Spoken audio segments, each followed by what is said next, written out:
In just one season, the Jaguars went from having not just the worst record in the NFL, but the worst coach in NFL history to winning their division. And in case you forgot, it's not like the Jaguars were somewhat decent before Urban Meyer came around last season and wrecked everything. They had the worst record in the NFL this season before that too. So the Jaguars had back-to-back seasons of being the worst team in the NFL, holding the #1 overall pick, and then boom, they go ahead and win their division just like that. So let's break down how they actually did it. It all started in the offseason when the Jaguars decided to stop playing around and actually hire a real NFL head coach. Former Eagles coach Doug Peterson was hired. I love this move from the day they made it. You bring in a guy who had Carson Wentz looking like an MVP and won the Super Bowl with Nick Foles when MVP candidate Carson Wentz goes down late in that season. They also had a huge spending spree on the offensive side of the ball, signing free agent wide receivers Christian Kirk and Zay Jones. Also, they signed tight end Evan Ingram. The Jaguars showed some flashes to start this season. They were 2-1 heading into week 3, where they were set to match up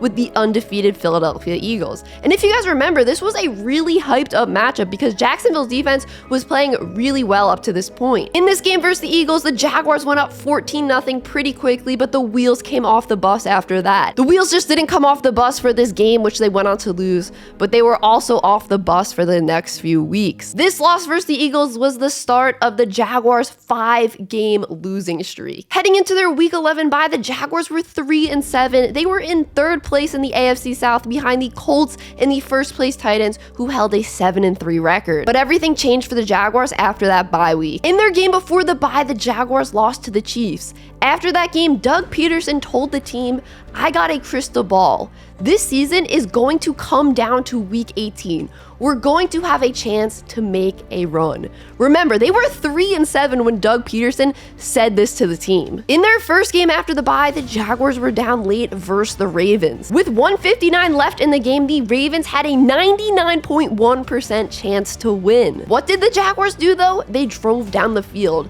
They faced a 3rd and 21, a 4th and 5, but were still able to keep the drive alive. Then boom, Trevor Lawrence throws an absolute dime to Marvin Jones for the touchdown with 14 seconds left in the game. An extra point would tie the game and most likely send them to overtime. But Doug Peterson said, "Nah, let's go for the win here. I have faith in you guys and let's go for 2. Trevor Lawrence throws another perfect pass to get the 2-point conversion and go up by 1. The Jaguars go on to win the game. That drive changed Jacksonville's season. It was Trevor Lawrence's, "Hey, I'm just as good in the NFL as I was in college" moment. I can't tell you how much confidence this must have given him. After that week 12 win versus the Ravens, the Jaguars only lost 1 game the rest of the season and went on to win 5 in a row to end the season. The Jaguars defense stepped up during this win streak, but the reason the Jaguars were able to turn around their season is because Trevor Lawrence turned around his career. Trevor Lawrence's rookie season was horrific. He had 12 touchdowns and 17 interceptions,